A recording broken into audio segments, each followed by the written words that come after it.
Good day and welcome to Scriptural Daily Devotional today, Monday, 3rd March 2025. My name is Cynthia Whitestone.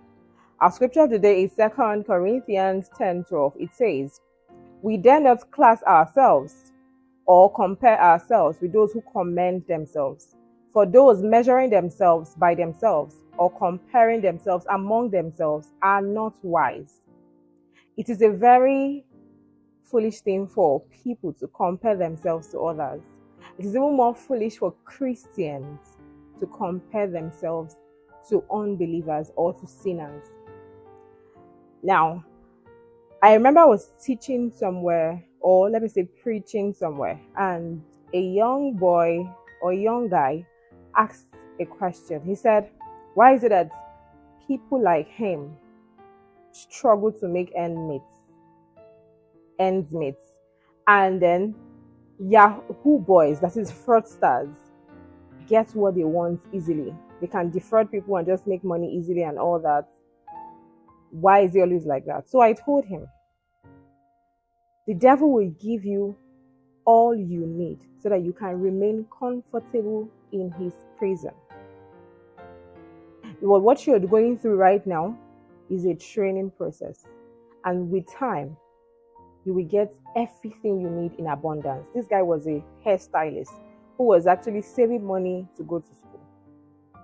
Now, Proverbs 23 verse 17 to 18 says, "Do not let your heart envy sinners, but be zealous for the fear of the Lord all day, for thy expectations shall not be cut short." It says, "Surely there is an end, and thy expectations shall not be cut short." One thing comparison does to people is this. Number one is that it makes you see others as undeserving. When you compare your lifestyle, when you compare your life, your situation with other people's, you just believe this person does not deserve this kind of situation, this person does not deserve this kind of thing. It makes you start seeing others as undeserving, like you are better than them. It makes you look down on others.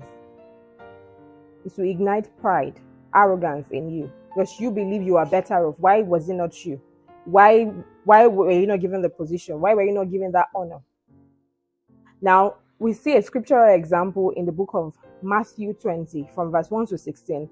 Jesus tells us of a parable about a landowner who went about early morning to look for workers for his vineyard. He found some and they went to his vineyard to work. Then he did the same thing the 3rd hour of the day, the 6th hour of the day, the 9th hour of the day, and also the 11th hour of the day.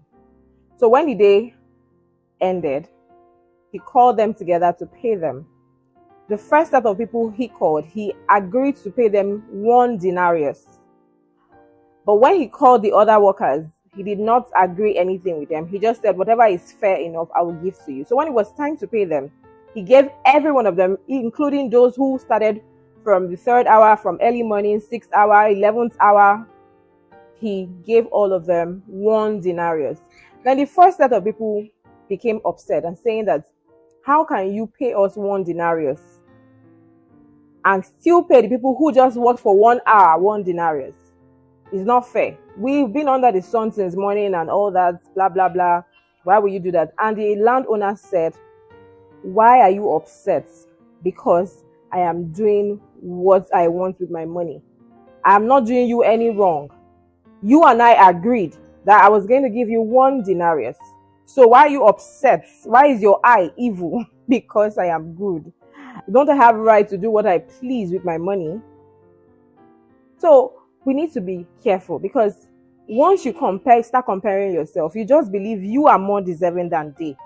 But you don't know their story. You don't know their secret tears. You don't know if God is trying to show them mercy by honoring them, by giving them that position. You don't know what God is trying to do. Probably they feel unloved, and God is trying to show them love by giving them something they did not even work for. You will have no rights to compare yourself to another person. You have no right to determine what next person gets. Number 2, another thing comparison does to you is that it makes you have inferiority complex. And this can limit the purpose of God in your life. It can stop you from achieving God's purpose for your life. It will bring depression. It will bring sadness and sorrow and limit you in so many ways. If you look at the book of Numbers 13, Moses sent 12 spies to the land of Canaan to look at the land and come tell them what they saw in the land.